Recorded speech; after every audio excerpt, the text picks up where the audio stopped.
지금 오신 분들 이제 한 분씩 보게 되면, 온텍 머치모 사장님이랑, 그리고 SN테크 사장님, 그리고 메르세네 이미 씨, 그리고 정훈 씨까지 다 이제 오셨는데요.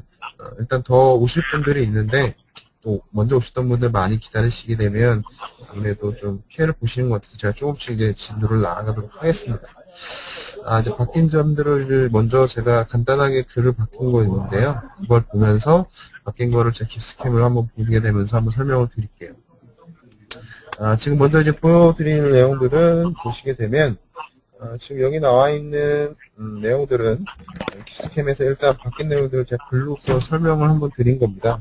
그래서 쭉 몇 가지 기능들이 나와 있는데, 지금 대부분 이제 오신 분들을 이제 보시게 되면 밀링 쪽 쓰신 분들이 많이 들어오신 것 같아요. 지금 유저분 중에서 선반이라던가 MTM 쪽, 물론 이제 정호 씨가 오시긴 했지만 대부분 이제 오신 분들 밀링 쪽인데요. 오늘 제가 이제 깁스캠 바뀐 점 소개를 드리게 되면 깁스캠 프로그램의 전반적인 이제 바뀐 내용이 소개가 되기 때문에 뭐 약간 들으신 분이나 상관이 없는 분야라도 잘 듣고 나중에 혹시라도 필요하실 때가 있으시다고 하시면 저희에게 연락을 주시게 되면 그걸 따로 보여드리도록 하겠습니다.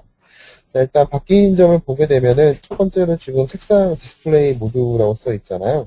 저건 어떤 거냐면 이제 깁스캠 뭐 예를 들어서 2010 버전까지 쓰신 분들이라면 잘 아시겠지만 가장 좀 불편한 점 중에 하나가 어떤 내용이 있었냐면 깁스캠에서는 우리가 솔리드나 서페이스를 만들 수가 있는데 만든 서페이스를 내가 색상을 바뀌기가 굉장히 애매했습니다. 이게 무슨 얘기냐면 기본적으로 색상 디스플레이 모드가 정의되어 있어서 그 색상 디스플레이 모드에서 쓸 수 있는 색깔로만 그대로 서페이스나 그리고 솔리드가 적용이 됐는데 이번 2011 버전에서는 유저분들 마음대로 내가 어떠한 단면을 선택을 해서 그 단면의 색깔을 바꿔줄 수도 있고 아니면 그거를 이제 피처 모드라고 해서 깁스캠 전용의 모드로 바꿔놓을 수 있는 그런 모드가 추가가 됐습니다.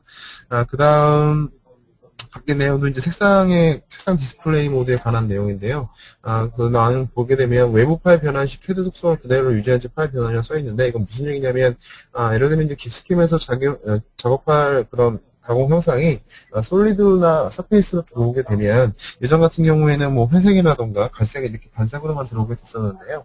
지금 같은 경우에는 이제 원본 색깔대로 그대로 이제 가져온다는 얘기고요. 그 다음 이제 밑에 있는 기능 중에 하나는 뭐냐면 이번에 이제 깁스캠에서 기존 좋아진 기능 중에 하나인데 굉장히 이제 편하게 우리가 어떠한 그 솔리드 모델링을 이동이나 회전이 자유자재가 된다는 겁니다. 물론 예전같이 우리가 뭐 XYZ의 뭐 증분값을 넣어서 우리가 이동이나 회전 시켜줄 수도 있지만 지금 이제 저희가 새로 생긴 기능을 쓰게 되면 되게 간단하게 이동이 된다는 거죠. 여기서 말하는 이동은 뭐 보기상의 이동이 아니라 실질적으로 피처가 이동하는 그런 기능을 말하는 겁니다. 그렇게 뭐 문제에 바뀌게 됐고요. 그 다음에 이제 하나는 요즘에 이제 컴퓨터들을 보게 되면은 터치 스크린이 많이 나오게 되면서 이제 깁스캠에서는 이제 어떤 명령어가 생기냐면은 모니터를 이제 터치해서 모델링들을 이동시키거나 회전시킬 수 있는 그런 이제 기능이 추가되었습니다. 여기서 말하는 이제 이동이나 회전이라는 기능은 실질적으로 형상을 이동시켜준다는 개념이 아니라 우리가 이제 보기 편하게 뷰의 이동을 말하는 거죠.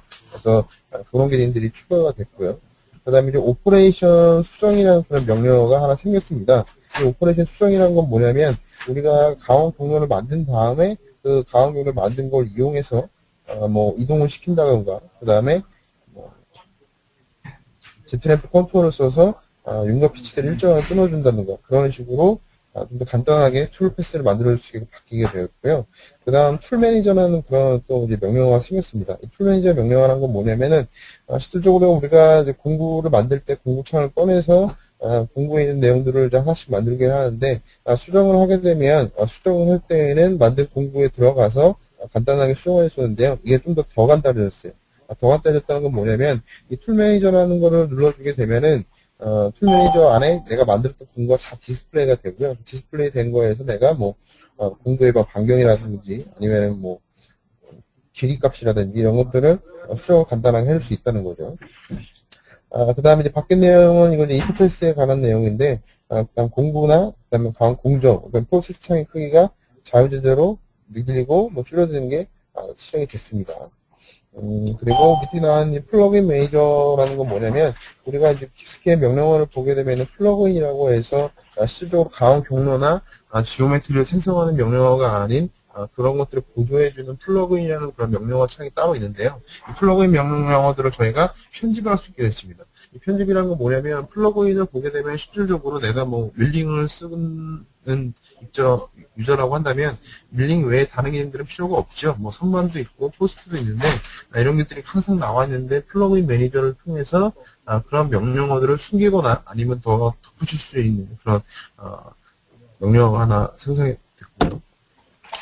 그 다음에 이제 바뀐 내용을 보게 되면 그 다음에 이제 강한 공정에서 이제 밀링에서 바뀐 부분인데요. 이거는 뭐냐면은, 우리가 여러분들 2D 가공들 지금 많이 쓰시잖아요. 2D 가공에 보게 되면 위에 하나 새로운 탭이 추가됐습니다. 옵셋 트림이라고 해서 이 옵셋 트림을 쓰게 되면 강한 공정가 좀 바뀌어질 수가 있거든요. 그런 게 하나 추가가 됐고요.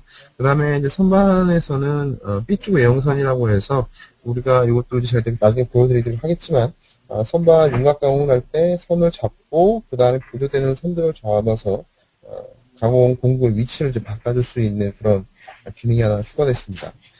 그 다음에 이제 솔리드를 보게 되면요, 뭐 지금 보면 바디백 다중 페이지라고 써져 있게 되는데, 바디백 다중 페이지는 이제 모델링에 관한 내용이죠. 예전에는 그 우리가 바디백이라는 거는 우리가 여러 가지의 모델링을 만들어 놓고 그 모델링을 바디백이라는 그 모델 보관함에 넣어놔서 우리가 모델링 작업을 할 때 좀 더 편하게 해줄 수 있도록 해주는 겁니다. 이제 그런 것들이 좀 솔리드에서 부분도 추가가 좀 바뀌게 됐고요. 그 다음에 이제 오프축 가공에서 바뀐 걸 보게 되면 이제 백그라운드 계산이 지원된다고 했었는데 이 백그라운드 계산이라는 거는 저희가 2009 버전에서 처음 생겼었죠. 이건 어떤 거냐면은 모델링을 이제 가공한 모델링을 불러온 다음에 가공 공조를 만들고 우리가 파라미터 값을 입력을 해서 계산을 눌러주게 되면 계산되는 도중에 다른 작업을 해줄 수 있는 걸 이제 백그라운드 계산이라고 하는데 이 백그라운드 계산이 우측에도 적용이 되게 바뀌게 되었습니다. 그런 게 바뀌게 됐고 그 다음 또 이제 강 공정으로 보게 되면 스워프 밀링이라던가 드릴 가공이 새롭게 추가가 됐습니다. 그 다음 이제 MTM에서는 이제 나사 휠링 가공이라고 해서요. 별도 강한 공정이 추가가 되었고, 이건 이제 MT 5축 나사가 되는 거겠죠? 이런 게 추가가 됐고, 그 다음 이제 새롭게 버전이 업데이트가 되다 보니까, 저희가 데이터 인터페이스도 당연히 업그레이드 되겠죠? 그래서 그 업그레이드 된 내용이 밑에 나와 있습니다. 카티아, 솔리드 엣지, 파라솔리드가 다음과 같은 버전으로 업그레이드가 되었습니다. 여기 있는 버전들은 다들 변환을 자유롭게 하실 수가 있습니다. 그 다음 이제 밑에 있는 두 가지 기능은 인터페이스에 관한 내용인데 자동 업데이트라는 그런 말이 나와 있죠. 이 자동 업데이트라는 건 제가 이제 좀 있으면 보여드릴 겁니다. 이걸 이제 한번 보여드릴 거고 이건 어떤 얘기냐면은 기스캠을 이제 실행하게 되면 지금 여러분들이 오신 분들 같은 경우에는 다들 이제 정품을 사용하고 계신 분들인데 정품 같은 경우는 저희가 별도의 락을 드리게 되죠. 락을 드리게 되면 그 락에 긴재된 그 주소로 해서 새로운 기스캠이 있을 경우에는 얘가 알림 메시지 창이 뜨면서 새로운 기스캠을 추가로 설치할 수 있게끔 도와줄 수 있게 됩니다. 그래서 이거 같은 경우에는 실질적으로 우리가 새로운 버전이 있을 때 저희가 물론 설치를 해드리긴 하지만 기스캠 같은 경우에서 이제 자동으로 이제 업데이트가 되다 보니까 그런 프로그램 새롭게 되는 업데이트 부분이 굉장히 이제 편하게 바뀌게 되겠죠. 그렇게 바뀌었고 그 다음에 이제 인스톨 관련해서 예전에 이제 기스캠을 설치하게 되면 그 모르신 분들 굉장히 전화를 저한테 많이 주셨어요. 뭐 드라이버도 깔아줘야 되고 락도 꽂아야 되고 뭐 눌러주는 것도 뭐 유저분에 따라서 눌러주는 항목이 좀 틀리다 보니까 그런 게 바뀌었는데 지금 새로운 기스캠 같은 경우에는 CD를 넣고 나서 아마 여러분들 설치해 보신 분들 아시겠지만 별도의 언어를 설정해 주는 것도 없고 인스톨 아이콘만 눌러주게 되면 현재 선택된 OS에 맞춰서 자동으로 설치되는 걸 볼 수가 있습니다. 그래서 이런 인터페이스가 바뀌었고요. 이제 제가 이제 보여드릴 내용은 지금 이제 방금 전에 이제 간단하게 설명을 드렸는데 이런 것들을 제가 기스캠을 열어서 하나씩 한번 보여드리도록 하겠습니다.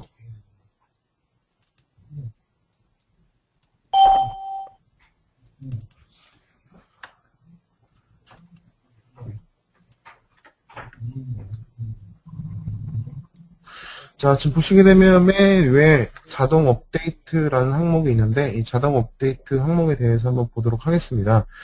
내용은 어떻게 써있냐면, 소프트웨어 설치 후에 현재 사용 중인 기스캠보다 상위 버전이 나와 있다면, 추가 작업 없이 곧바로 자동 업데이트 가능하다고 하는데, 제가 한번 보여드리도록 하죠.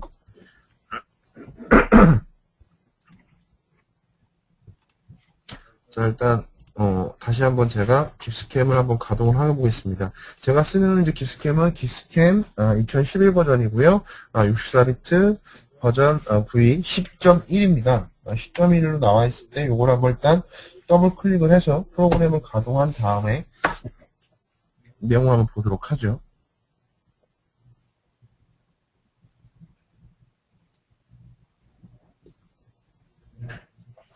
자, 지금 보시게 되면 프로그램을 가동한 다음에 지금 메시지가 하나 떴죠. 지금 보시게 되면 새로운 버전은 10.1-1이라는 그런 새로운 버전이 나와 있고요. 그 새로운 버전을 설치하고 싶다면 여기 나와 있는 얘를 한번 제가 눌러보겠습니다. 자, 얘를 눌러주게 되면 인터넷 창에 이동이 되면서 지금 기스캠 본사 창으로 들어가게 되어 있죠. 보시게 되면 지금 소프트웨어를 다운받을 수 있게끔 이렇게 되어 있습니다. 그래서 지금 보시게 되면 지금 소프트웨어 인스톨러가 랭귀지가 한국어로 되어 있는데 한국어는 뭐 여러분들 뭐 혹시라도 한국말이 저희 나라 말이 아닌 다른 나라 말로 뭐 영어라던가 일본어로 바꿔주고 싶으시면 언어를 여러분들이 바꿔주고 싶은 언어를 선택을 하시고 다운로드를 눌러주게 되면 10.11 버전이 다운이 되고 그 다운된 거를 설치만 해주게 되면 곧바로 여러분들 새로운 버전을 쓸 수 있게끔 되어 있습니다. 지금 저희가 유지보수된 업체들에 관해서는 저희가 새로운 버전을 다 지금 CD를 저희가 전송을 해드렸는데요. 전송을 드린 게 아마 10.1 버전일 겁니다. 그 다음 버전 10.1.1도 나왔으니까 여기에 이제 내용을 보시면 되겠고 그 밑에 나와 있는 릴리즈 노트라는 건 뭐냐면 바뀐 점을 얘기하는 겁니다. 10.1에서 10.11로 올라갔을 때는 뭐 버그 사항을 이제 픽스했다는 건데요. 그 버그 사항을 픽스한 걸 여기서 따로 기술해 놓은 거죠. 그래서 그 내용을 보게 되면 내용들이 좀 여러 가지가 있는데 제가 한번 봤을 때는 뭐 지금 보시게 되면 여러 가지 바뀐 점이 이렇게 나오게 되죠. 그래서 요거를 보시고 여러분들이 새로 바뀐 내용을 좀 확인할 수가 있습니다.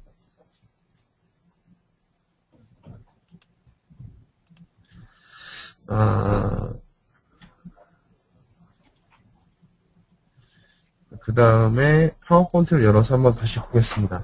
그 다음 이제 프로그램 설치가 단순화라고 되어 있는데, 제가 한번 예전 버전을 설치하는 거를 화면을 한번 보여드릴게요. 이제 어떻게 바뀌었나. 그걸 한번 제가 보여드리겠습니다. 자, 지금 보시게 되면은, 일단 제가 지금 2011 버전을 좀 했는데, 예를 들어서 예전 버전을 설치하는 걸 한번 보여드릴게요. 예전 버전 설치된 걸 이제 보게 되면,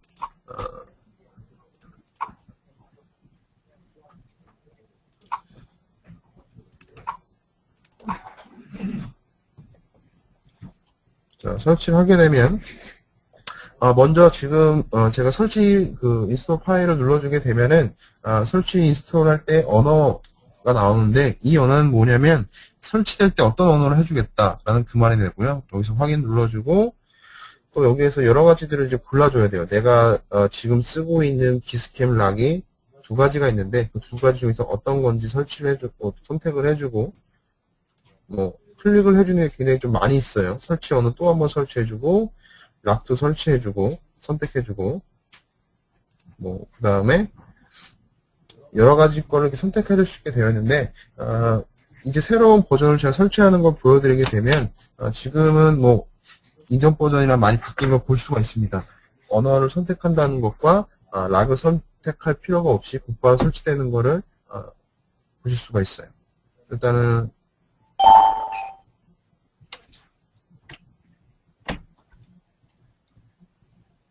이게 끝나게 되면은 다시 한번 그냥 보여드릴게요. 이렇게 해서 이제 다음으로 넘어가서 옵션들을 선택해서 설치하게끔 되어 있는데요. 이거는 예전 버전입니다. 지금 보신 것처럼 좀 프로그램에 조금 모르시는 분이라고 하신다면 설치하는 게 조금 되게 번거롭고 좀 처음 하시는 분들이 좀 접하시기가 좀 많이 힘들다는 걸 좀 볼 수가 있는데요. 이거를 만약에 제가 이제 새로운 이제 10버전으로 설치하는 걸 제가 간단하게 예를 한번 보여드리게 되면,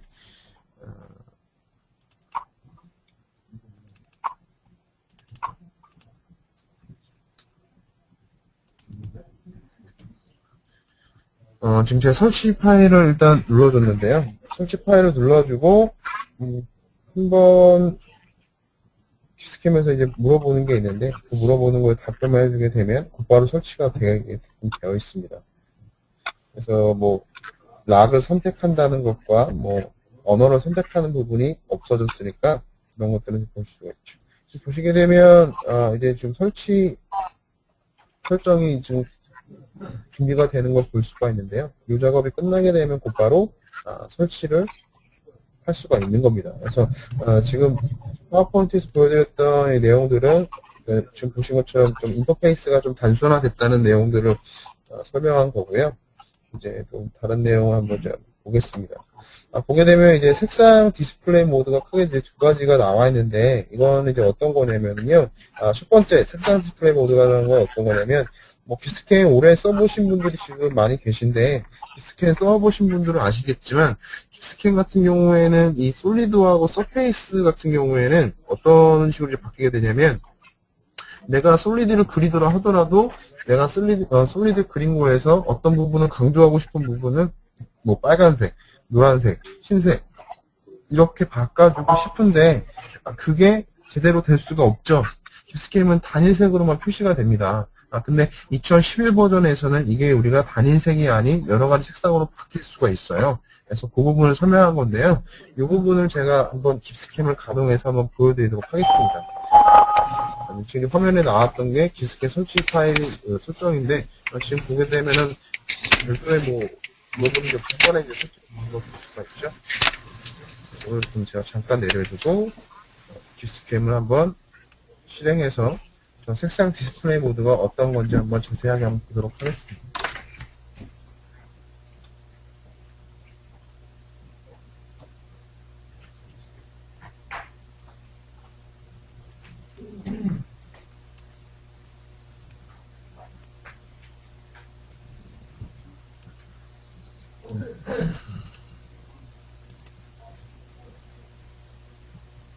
자, 이게 예전이랑 별 차이가 없어 보이는데요. 이제 어떻게 바뀌었는지 한번 볼까요?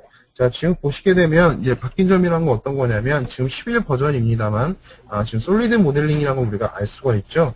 솔리드 모델링이라는 걸 우리가 알 수 있는 이유는 뭐 지금 보시게 되면 물론 그 형상의 색깔이 오브젝트 색깔이 회색으로 표시가 되어 있습니다. 좀 회색이라는 거는 우리 기스캠에서는 그 솔리드로 되어 있다는 걸 의미하는 거잖아요. 예전 같은 경우에는 가장 이제 뭐 안 좋았던 게 뭐가 있냐면 제가 여기 나와 있는 면 선택을 눌러주고 면들을 선택한 다음에 이 선택한 면들의 색깔을 바꿔주고 싶어요. 뭐 강조할 부분이기 때문에 뭐 여기를 노란색이라던가 내가 원하는 색상으로 바꿔주고 싶은데 그게 되지를 않았었죠. 그럼 지금 같은 경우에는 어떻게 해줄 수가 있냐면요. 면들을 선택을 해주고 뭐 색깔이 좀 여러 개 나왔는데 이건 지금 제가 잘못 누른 거고요.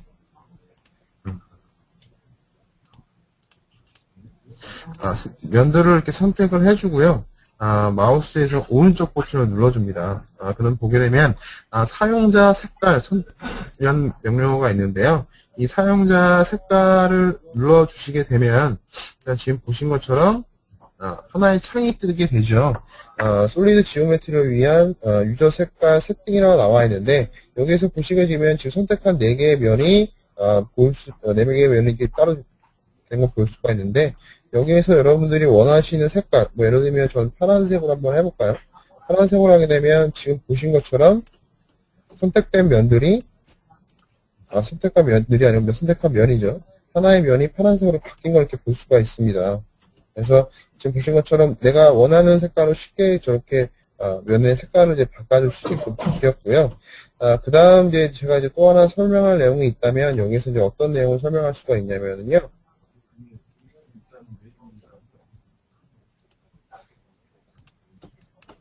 위에 보조 명령어 창들을 보게 되면 하나 명령 하나 추가됐어요.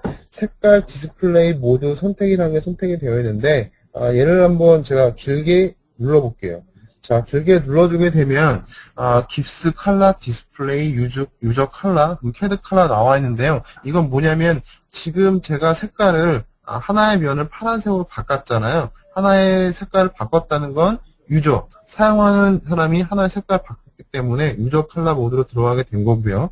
여기 밑에 나와 있는 캐드 컬러로 들어가게 되면 지금 보시게 되면 색상들이 좀 바뀐 거 볼 수가 있죠. 일단은 전체 회색으로 표시됐던 게 흰색으로 표시되고 초록색, 빨간색, 보라색으로 표시됐는데 이 색깔에 대해서 간단하게 설명을 드리게 되면요. 이 색깔은 제가 임의적으로 색깔을 준 내용이 아닙니다. 이 내용은 다른 캐드 파일, 그러니까 예를 들면 솔리드웍스에서 색깔 썼던 걸 그대로 가져오게 되는 거예요. 그래서 제가 그 파워포인트 내용을 보게 되면은 뭐 기존에 사용했던 색깔들을 그대로 가져올 수가 있다고 했는데 그게 바로 여기 나와 있는 색상 모드에서 캐드 컬러가 되는 겁니다. 그래서 이 캐드 컬러를 눌러주게 되면 아까 제가 그 얘기했던 것처럼 캐드에서 변환된 색깔들을 그대로 가져올 수 있게 해주는 거고요. 이런 것들이 좀 내용들이 좀 많이 좀 바뀌게 되었습니다. 잠깐 또 파워포인트를 한번 볼게요.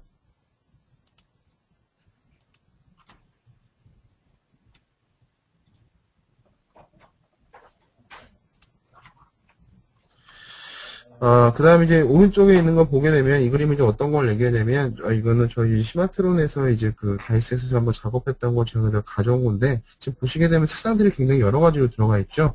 이게 바로 방금 전에 설명했던 내용입니다. 무슨 얘기냐면 타 캐드 프로그램에서 파일 변환을 하게 되면 기본적으로 예전 같은 경우에는 뭐 그냥 회색이라든지 뭐 갈색이라든지 기존에 일단 기본 세팅 값으로 얘가 변환을 하게 됐는데 지금 같은 경우에는 아까 보신 것처럼 색상 모드에서 캐드 컬러를 눌러주게 되면 기본에는 썼었던 색깔을 그대로 이렇게 가져온다는 내용이에요. 그래서 그런 내용을 제가 설명한 거고요. 그 다음 내용을 보겠습니다. 이제 그 다음 내용은 뭐냐면은 형상 이동이라고 나와 있는데요. 자, 지금 보시게 되면은 아까 제가 이제 갖고 왔었던 모델링에서 보시게 되면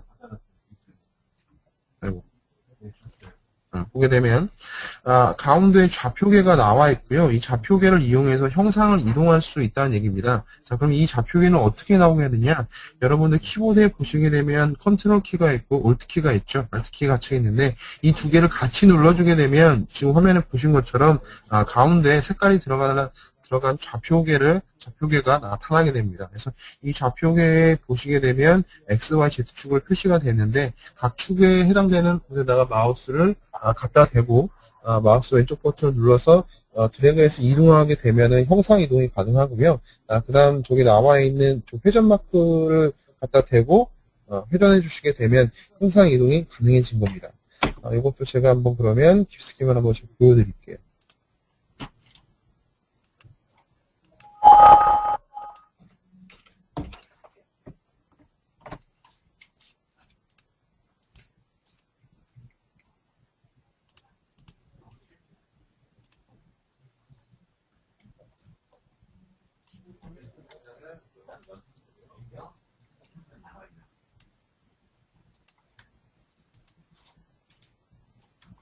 화면에 보게 되면 제가 크게 이제 솔리드 덩어리를 3개를 가져왔는데요. 자, 이제 한번 해보겠습니다, 제가.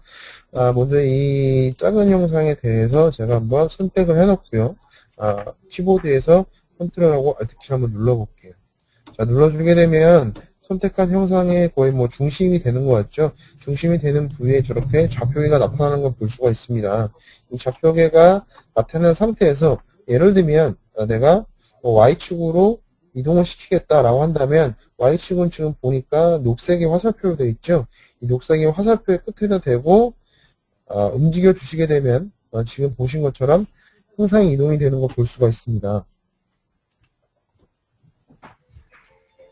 지금 보게 되면 이제 그 컨트롤 알트 키 눌러서 좌표계 눌러주게 되면 여기 보시게 되면 회전 마크가 뜨게 되는데 이 회전 마크에서 내가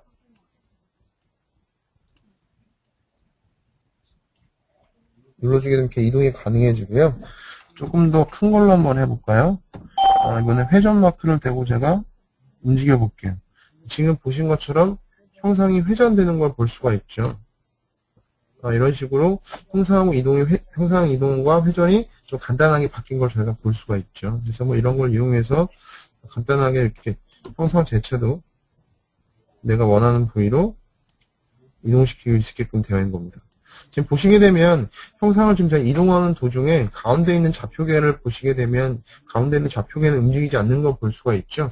그럼 이 얘기는 실질적으로 저게 우리가 보기 위한 그 형상이 지금 이동되는 게 아니라 실질적으로 우리가 불러낸 저 형상 자체가 이동이 되고 회전이 된다는 걸 우리가 알 수가 있는 겁니다. 이런 식으로요.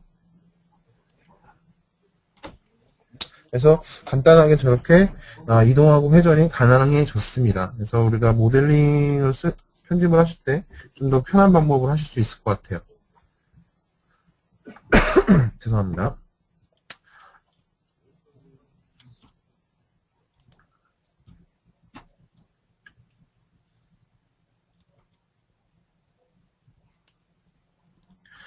이제 그 다음 내용을 이제 보게 되면 터치 스크린 기능이 나오는데요. 이 터치 스크린은 이제 어떤 내용이냐면 아까도 제가 간단하게 얘기했지만 요즘 그 뭐 삼성 컴퓨터인가요? 보게 되면은 뭐 태블릿이라고 해가지고 기존에 이제 컴퓨터에서 터치 스크린까지 지원이 되고 뭐 태블릿 기능도 지원되는 그런 슬레이트라는 제품이 나왔는데 요즘에 보게 되면 아마 생각 외로 모니터에 터치 기능이 들어있는 게 되게 많이 있습니다. 그래서 지금 기스캠에서는 이제 어떻게 되어 있냐면 플러그인의 미스크의 인터페이스 매니저 터치라는 걸 눌러주게 되면 화면에 보신 것처럼 밑에 나와 있는 명령어가 뜨게 되고 이 명령어들을 이용해서 내가 터치를 함으로써 형상을 이동시키고 회전시킬 수가 있다는 얘기입니다. 당연히 이 내용은 보기의 내용이 되겠죠. 그래서 요거를 한번 뭐 제가 지금 터치 스크린은 아니지만 간단하게 명령어가 어디 있는지만 한번 제가 한번 보여드리겠습니다.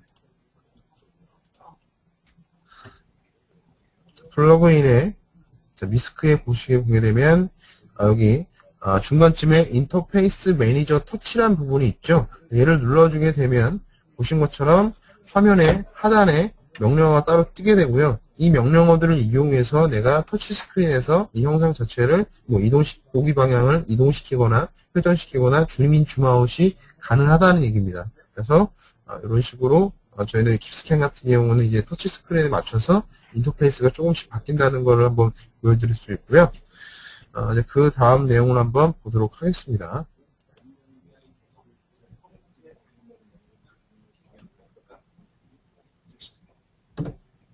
자, 그 다음 보게 되면 그 다음 내용은 툴 매니저와 오퍼레이션 매니저라는 건데요. 둘 다 이제 매니저인데 이거는 이제 어떤 거냐면은 공구를 이제 쭉 만든 다음에 예를 들면 지금 뭐 업체에서 많은 분들이 기스캠을 쓰시지만 기스캠을 사용하면서 공구 리스트가 굉장히 길어질 경우가 있죠. 그럴 경우에 내가 여러 개의 공구가 뭐 툴 번호도 뭐 1번에서 5번까지 있고 30번에서 35번까지 있다고 한다면 수정하기가 또 1번에서 5번 만들어주다가 30번, 35번 만들어주기가 굉장히 좀 불편하잖아요. 근데 여기 나와 있는 툴 매니저를 쓰게 되면 그런 것들을 간단하게 수정할 수 있다는 얘기고 오퍼레이션 매니저 또한 여러 가지 그 가공 공정을 만든 다음에 만든 거를 수정하기 좀 편하게 만들었다는 얘기입니다.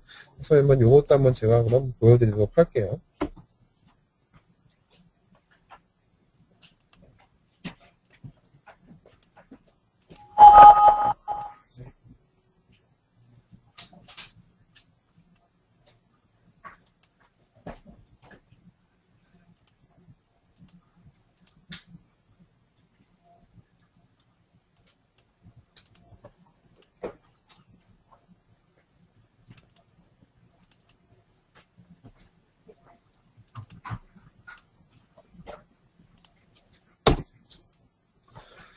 자, 이거는 뭐 제가 그 교육할 때 예제 파일로 쓴 건데요. 예를 들어서 한번 제가 보여드리도록 하겠습니다. 일단 이제 공구 아이콘 눌러주고 캠 아이콘 눌렀는데 제가 요 내용을 설명하기 전에 아까 우리가 그 파워포인트에서 어떤 내용이 있었냐면은 프로세스 창과 공구 창과 오퍼레이션 창의 크기가 자유자재로 조절이 된다라고 써 있는데요. 그게 바로 이 내용입니다. 보시게 되면 공구 아이콘을 눌러주게 되면 좌측 상단에 공구 타일들이 이렇게 뜨게 되잖아요. 이 공구 타일 끝에다가 마우스 커서를 갖다 대게 되면 이 크기를 이제 조절할 수 있다는 얘기죠.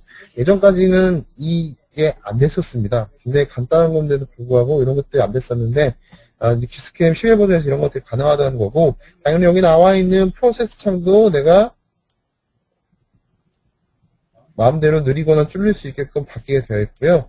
오른쪽에 있는 오퍼레이션 창도 내가 지금 보신 것처럼 마음대로 줄이거나 크게 해줄 수 있습니다. 자, 그러면 다시 얘기를 넘어가서 공구 매니저하고 툴 매니저를 한번 보겠는데요.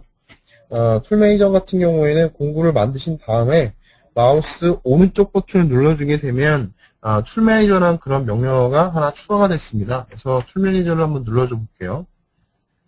자, 이렇게 눌러주게 되면 지금 보신 것처럼 제가 만든 공구가 한 번에 쭉 디스플레이 되는 걸 볼 수가 있습니다. 공구를 보시게 되면 맨 앞에 툴이라고 해서 샵이라고 하는데, 저 툴샵은 뭐 우리가 공구 넘버라는 거 알 수가 있죠. 그래서 공구 넘버들을 마음대로 저희가 순서대로 정렬이 된 걸 볼 수가 있고, 공구 타입이 이렇게 쭉 써 있는데, 예를 들면 지금 한번 예를 들어볼까요? 9번 공구 거면 예를 들어보겠습니다. 자, 9번 공구 같은 경우에는 지금 드릴 공구고요. 공구 파이가 지금 5파이로 되어 있는데, 지금 일단 툴 매니저를 쓰게 되면 가장 큰 장점이 뭐가 있냐면, 내가 만들어 놓은 공구 리스트를 지금 화면에 보신 것처럼 한눈에 볼 수 있다는 게 큰 장점이죠. 한눈에 내가 공구 정보를 한 번에 볼 수가 있으니까, 내가 실질적으로 공구에 대한 파이 값이라던가, 드릴 같은 경우에는 각도 값이 제대로 들어갔나 안 되는가를 보실 수가 있고, 본 다음에 내용을 수정할 게 있다면 여기에서 바로 수정이 가능하다는 얘기입니다. 그래서 지금 보시게 되면 나는 드릴 파일을 바꿔주고 싶다라고 한다면 여기서 이제 어떻게 해줄 수가 있냐면 밑에 보시게 되면 조그맣게 아이콘으로 이제 어떤 내용이 있냐면 공구 데이터 필드의 편집을 허용한다라는 그런 내용이 있습니다. 그래서 얘를 눌러주고 이제 확인을 눌러준 다음에 내가 수정할 내용, 예를 들면 아까 얘기했던 것처럼 드릴이 파이가 5파이로 되는데 내가 이걸 10파이로 바꿔주고 싶다라고 한다면 지금 반경이라고 써져 있는 부분에서 잠시만요. 반경이라고 써져 있는 부분에서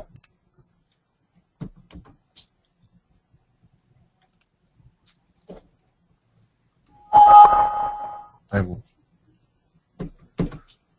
10이라는 값을 입력하게 되면 지금 왼쪽에 공구 타일에 있는 그 9번을 보게 되면은요 공구가 내가 설정한 값에 맞춰서 수정이 된 걸 볼 수가 있습니다. 그래서 지금 보신 것처럼 툴 매니저라는 거는 일단 내가 사용한 공구를 간단하게 풀 수가 있고 그 다음에 요거를 이제 수정도 가능하다는 거죠. 여기에서 끝나는 것이 아니라 여러분들이 뭐 기스캠에서는 이제 플러그인에 보시게 되면 리포터라는 기능이 있어서 작업한 내용들을 이렇게 엑셀로 프린트할 수 있는 기능이 있는데 또 이 툴 매니저에서도 따로 인쇄를 해줄 수가 있습니다. 여러분들이 예를 들어서 나는 간단하게 사용한 공구를 사용하는 작업자에게 전달해주고 싶다면 굳이 뭐 리포터 기능을 쓰지 않고 지금 내용에서 마우스 오른쪽 버튼을 눌러주고 인쇄라는 걸 눌러주게 되면 지금 화면에 있는 공구 정보들이 다 인쇄가 되는 걸 보실 수가 있습니다. 이거는 뭐 한글로 되어 있으니까 조금 더 현장 작업자분들하고 좀 더 간편하게 더 얘기할 수 있다는 그런 장점이 있고요.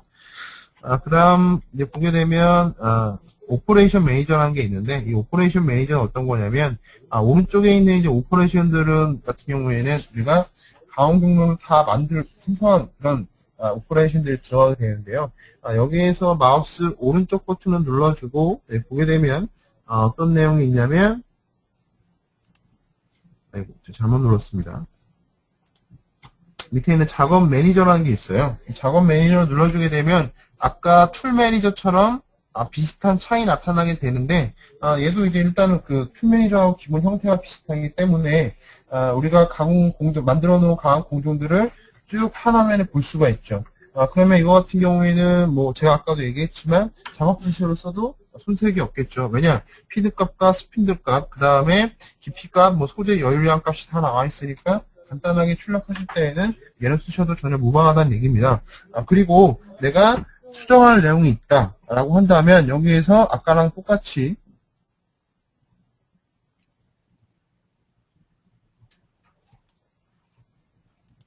뭐 지금 드릴 깊이가 14번 뭐 드릴인데 깊이가 마이너스 3.5 됐는데 제가 예를 들어서 얘를 마이너스 10으로 하겠다라고 한다면 제가 지금 보게 되면 자동으로 14번 드릴이 이렇게 선택이 된 걸 볼 수가 있어요. 그래서 보시게 되면 깊이 값이 마이너스 10으로 수정된 걸 볼 수가 있습니다. 당연히 이렇게 된다면 끝나는 게 아니라 이거는 가온 공정이기 때문에 이렇게 내가 수정을 해준 다음에 여기에서 마우스 오른쪽 버튼을 눌러주고 선택된 작업을 다시 실행하겠다라는 메시지를 눌러줘야지만 내가 입력한 값으로 얘가 가온 경로가 만들어지겠죠. 그래서 지금 보신 것처럼 툴 매니저와 저기 나와 있는 작업 매니저 같은 경우에는 우리가 공구와 작업 오퍼레이션을 좀 더 간단하게 편집하고 수정할 때 쓰시게 되면 굉장히 효율적일 것 같습니다. 그런 내용들이 바뀌게 됐고요.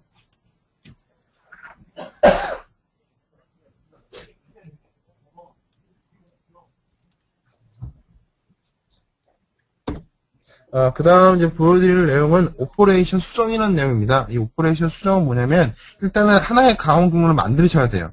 가온 경로를 만드신 다음에 만들어 놓은 가온 경로를 내가 뭐 이동을 시킨다던가 아니면은 Z램프 컨트롤을 한다던가 그런 추가의 작업들을 이제 뭐 플러그인을 통하지 않고 그냥 오퍼레이션 수정이라는 그런 명령을 통해서 해줄 수 있다는 얘기입니다.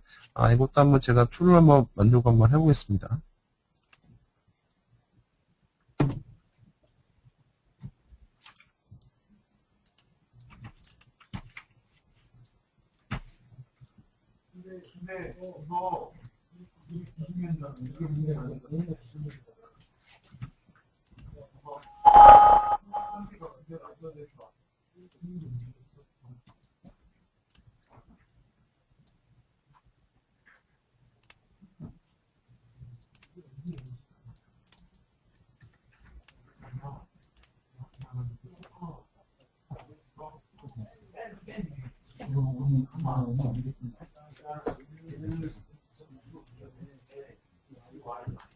자, 지금 보시게 되면 화면에 간단하게 가온 경로들을 만들어 놨는데요.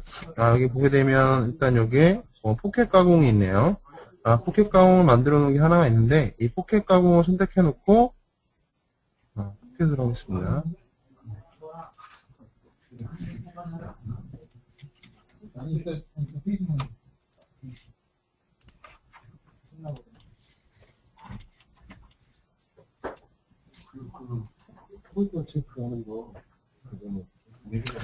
이 상태에서 지금 하나의 가온 공조를 만들었잖아요. 마우스 오른쪽 버튼을 눌러주고 보게 되면 여기 작업 매니저라는 내용이 있는데 작업 매니저를 한번 눌러보겠습니다. 그럼 아까랑 같은 내용이 나오고 제가 실수했네요. 오퍼레이션 수정을 눌러볼게요. 수정을 눌러주게 되면 뭐 편집기 관리라는 창이 나와 있는데 여기 보게 되면 지금 제가 보시게 되면 공구 경로 이동이라는 게 있죠. 공구 경로 이동을 오른쪽으로 넘겨줘 볼게요. 그러게 되면 뭐냐면 지금 물론 제가 외형선을 선택하고 이 선택한 외형선에다가 황색 가공을 했지만 이 상태에서 공구 경로 이동을 넣어주게 되면은 내가 추가적으로 뭐 X값을 지금 H이동이 나왔는데 H이동이나 X값을 말하는 거죠. 뭐 X를 내가 예를 들면 100으로 이동시켜 주겠다 라고 한다면 값을 써주시고 그 다음에 아니면 실행을 눌러주시게 되면 지금 보신 것처럼 만들어 놓은 가온 경로가 100만큼 이렇게 이동이 된 걸 볼 수가 있습니다. 뭐 이거 같은 경우에는 뭐 이런 식으로 될 수가 있고 지금 여기 윤곽 가공이 하나 있을 텐데 자, 윤곽 가공을 한번 보게 되면 윤곽 가공에서 마우스 오른쪽 버튼 눌러주고 오퍼레이션 수정이라는 걸 눌러준 다음에 Z램프 컨트롤을 오른쪽으로 넣어주시게 되면 그 다음에 실행을 눌러주게 되면 지금 화면에 보신 것처럼 내가 선택한 외형선을 외곽으로 해서 이렇게 이레이전 하는 그런 가공 공정이 만들어졌는데 이 상태에서 실행을 눌러주게 되면 지금 보신 것처럼 헬리컬 모양으로 이렇게 들어가게 되죠. 이런 것들이 지금 보신 것처럼 오퍼레이션 수정이나 명령어에 들어가게 돼 있어서 좀 더 우리가 좀 더 효율적으로 작업을 해줄 수 있게끔 바뀌었고요. 일단은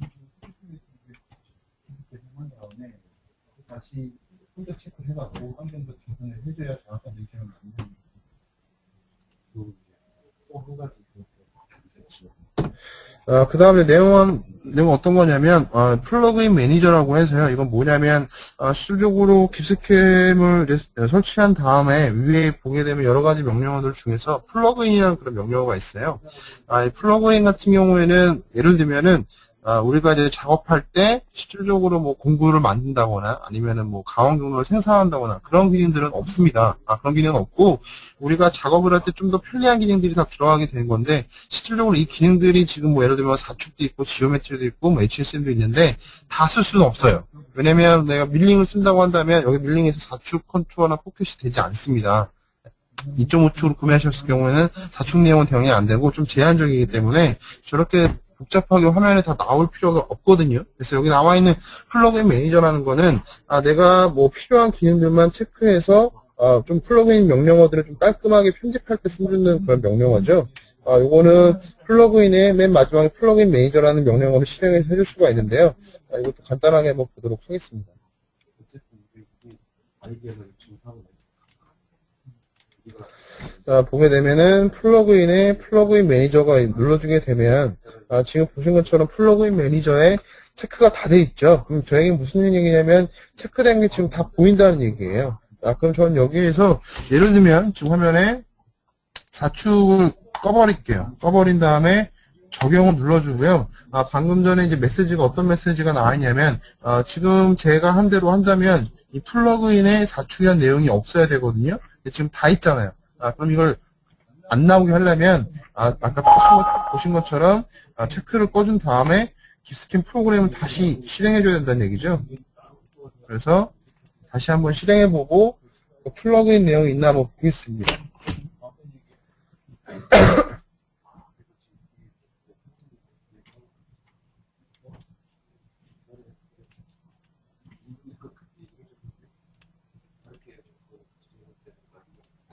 보게 되면 아까 그 4축의 내용이 안 보이게 됐죠. 그래서 플러그인 매니저는 지금 보신 것처럼 플러그인 명령어들을 좀 편집할 수 있게끔 도와주는 그런 명령어라고 생각하시면 될 것 같습니다.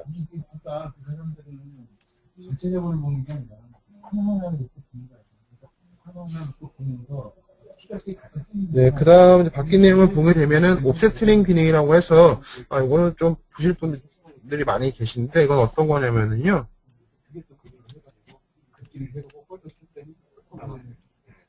우리가 또 아주 선형적인 보고가 그러니까 뭔가 굉장히 그 과정이 있습니다.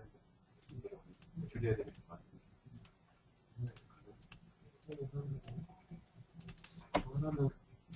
자, 한번 화면에 있는 형상을 한번 보도록 할게요. 자, 지금 보게 되면 외곽에 이제 저희가 오픈라인 원래어로 만들어 놨고요. 그 다음에 이제 가공을 하게 되면 일반적인 가공 같은 경우에는 우리가 뭐 이런 식으로 가공이 되는 게 일반적이겠죠? 그죠? 이렇게 되는 건데, 지금 제가 미리 하나 만들어 놓은 걸 보시게 되면, 이제 어떤 게 되어 있냐면, 위에 있는 이제 똑같은 가공 공정을 한 건데, 여기 나와 있는 옵셋 트림이라는 기능을 써서 가공 경로를 이렇게 만들었어요. 이전의 황삭 같은 경우에는 지금 보시게 되면 형상의 중앙에서, 형상의 중앙을 중심으로 해서 가공 경로가 이렇게 만들어졌는데요.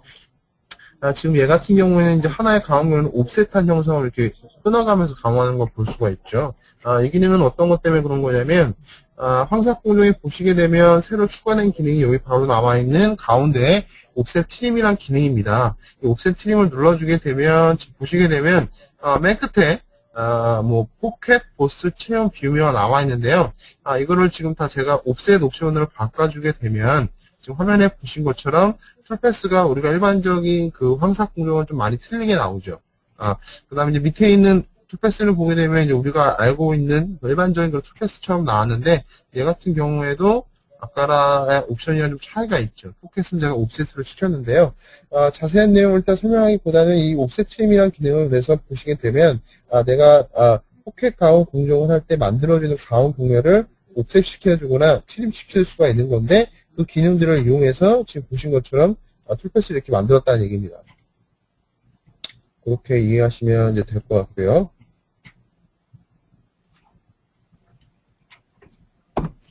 그 다음에 이제 B축 선반이라고 이제 나와 있는데, 이 B축 선반은 뭐냐면, 선반에서 윤곽 가공을 해줄 때, 공구의 그 쓰는 축을 좀 바꿔주는 그런 기능입니다. 그래서, 이 기능은 이제 뭐냐면,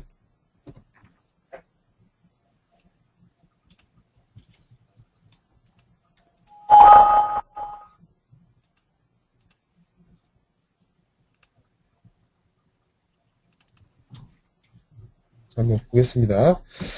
보게 되면은 지금 윤곽 공정이 좀 여러 가지가 있는데, 잠시만요. 제가 화면을 조금 줄일게요.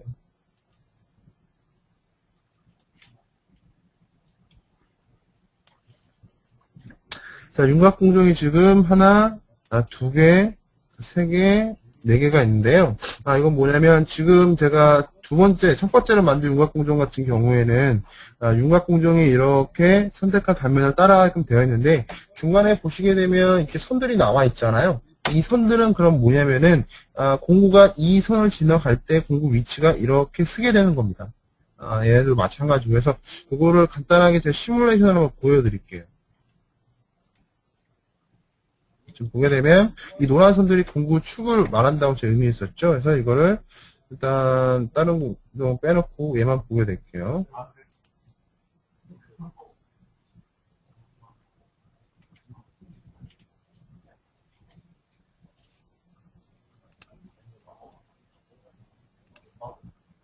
자, 공구의 위치를 한번 보세요. 저 선의 모양대로 이렇게 가게 되죠. 이렇게요. 또 다른 공정을 한번 볼까요? 지금 이거 같은 경우는 선들이 굉장히 다이렉트하게 되어 있는데 이건 약간 충돌의 위험성도 있겠네요. 그죠? 말대로 안 되는 방향이지만 저 선들의 방향대로 지금 가공이 되는 걸 볼 수가 있습니다. 다른 선으로 해볼게요. 얘로 하는 게 낫겠네요.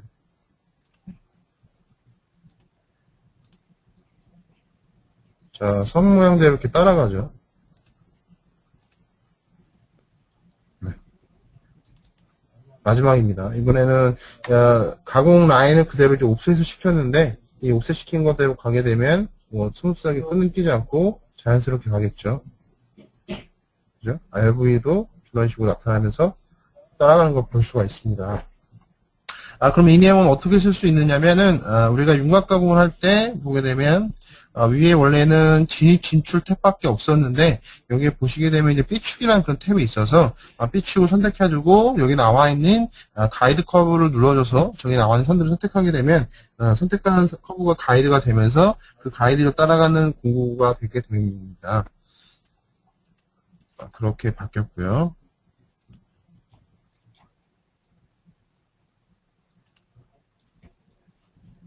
그 다음에 이제 바디백은 어떤 내용이냐면요. 이건 모델링 할 때 조금, 예전 같은 경우 불편했었던 게 뭐냐면은, 깁스캠 같은 경우에는 아무래도 캠 프로그램이다 보니까 좀 모델링에서 조금 부족한 점들이 좀 많이 있었는데, 그런 부족한 점 중에서 하나가 이제 어떤 거냐면은, 우리가, 선 같은 경우에는 이제 워크그룹이라는 그런 명령어를 통해서 마음대로 저희가 여러 개의 워크그룹을 만들어서 관리하기가 편했었습니다.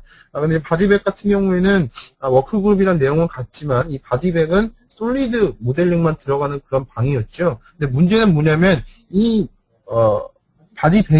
바디백이란 방이 하나밖에 없어요. 이제 한 방에다 내가 솔리드 모델링한 걸 다 이렇게 집어넣어줬어야 되는데 지금은 우리가 이 바디백 방들을 여러 개 만들어서 제가 원하는 곳에 넣을 수 있게끔 좀 바뀌었다가 되는 거 그런 얘기고요. 그 다음에 바디백에 들어가게 되면 기본적으로 이제 모델들이 표시가 되는데 그런 표시된 모델을 디스플레이하는 방식도 바뀌게 되었다는 그런 얘기입니다.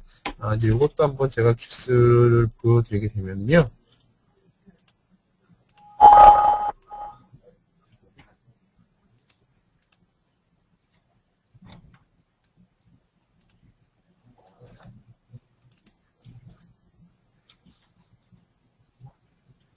자, 여기 나와 있는 모델 보관하면 이제 바디백이거든요.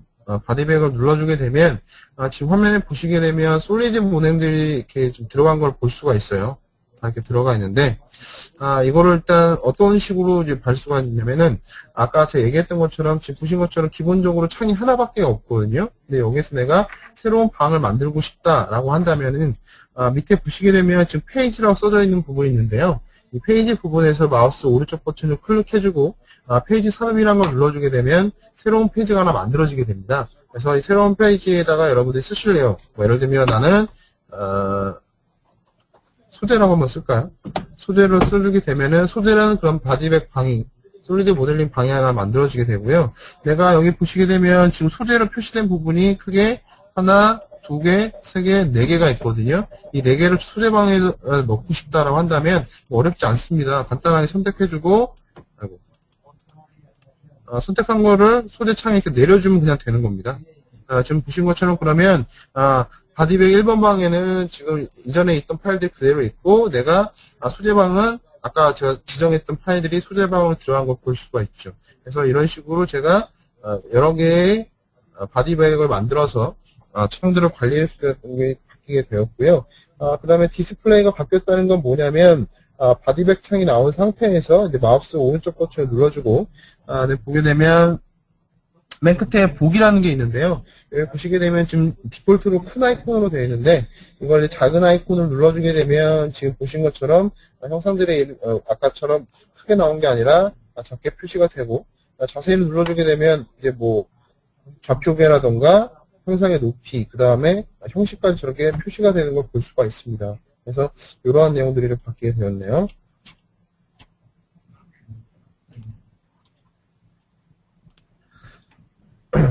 이제 그 다음에 이제 바뀐 내용을 보게 되면은 제가 이제 오축의 내용이 이제 들어가 있는데요. 이제 오축 밀링이 이제 바뀐 내용을 보게 되면 지금 보게 되면 뭐 오축 가공은 면, 삼각형 메쉬, 와이어 프레임, 다중 블레이드 파트, 소프트 기반으로 가공할 수 있다고 나와 있는데 이건 뭐냐면은 한마디로 새로운 가공 공정이 생겼습니다. 오축 가공 공정에 보게 되면은 뭐 다중 블레이드 파트라고 해서 우리가 그 임펠러나 블레이드 가공할 때 쓸 수 있는 별도의 가공 공정이 새로 생겼고요. 그 다음에 여기 나와 있는 트라이앵글 메쉬라고 해서 이전에는 서페이스 기반으로 했던 그런 가공 공정이 이번에는 메쉬 기반으로 하는 그런 가공 공정이 하나 생겼습니다. 그런 것들이 내용 한번 잠깐 보여드리도록 할게요.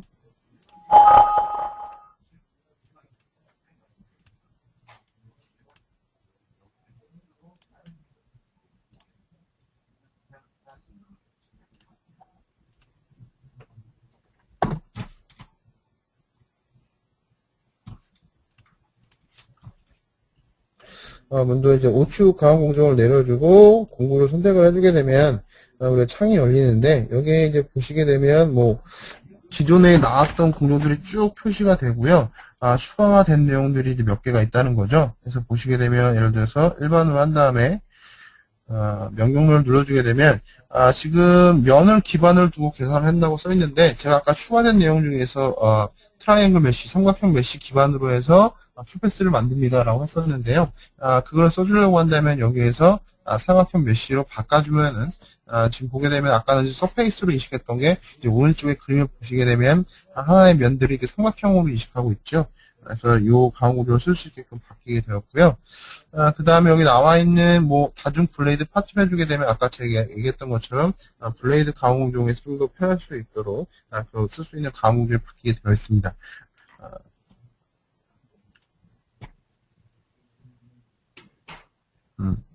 그 다음에 내용 보시게 되면 깁스캠 이제 우측에서 이제 그 보게 되면은 뭐 다 좋았지만은 조금 아쉬웠던 점이라고 한다면은 우측 가공 공정에서입니다. 우측 가공 공정에서 드릴 공정이 없었어요. 그래서 우측 드릴 같은 경우에는 물론 우리가 이전에도 할 수는 있었습니다. 드릴 공정을 이용해서 좌표계를 잡아서 가공을 해줄 수가 있었는데 지금은 가공 공정 중에서 우측 드릴 공정이 따로 생겼어요. 그 내용이 바로 이 옵션에서 여기 나와 있는 드릴로 바꿔주게 되면 지금 보신 것처럼 우측 드릴 가공으로 이렇게 따로 들어간다는 거죠. 그래서 이런 것들이 새로 하는 게 추가가 되었고요.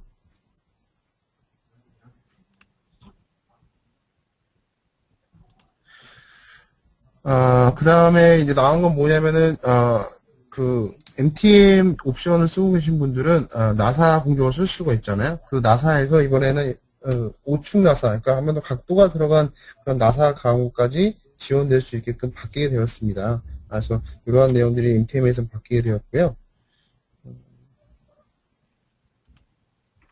그 다음 이제 보여드릴 내용은 인터페이스에 관한 내용인데, 지금 기스캠이 2011년도에 나왔고, 11년도에 나와서 기존에 지원되지 않았던 그런 포맷까지 이제 지원되는데요.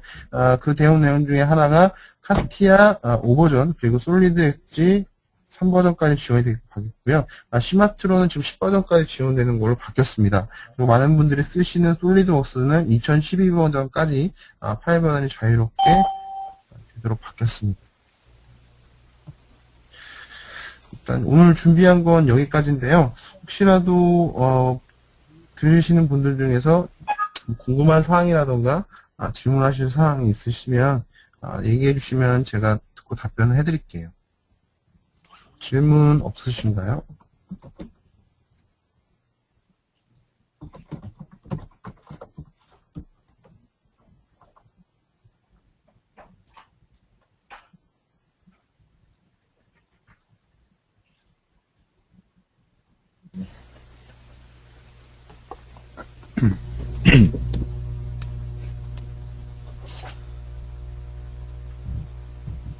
나머지 분들도 잘 보셨나요? 이제 뭐 관련된 내용은 제가 간단하게 이제 파워포인트로 이제 했고요. 요거를 제가 지금 동영상으로 만든 게 몇 개 있거든요. 그래서 여기 있는 내용들은 제가 동영상을 바꾼 다음에 다시 나중에 여기 계신 분들한테 전달을 할 거고, 다른 방법으로 전달을 할 겁니다. 그리고 제가 이제 뭐 메르센이라던가 워치모 같은 경우는 방문할 때도 한 번씩 설명을 드릴 거고.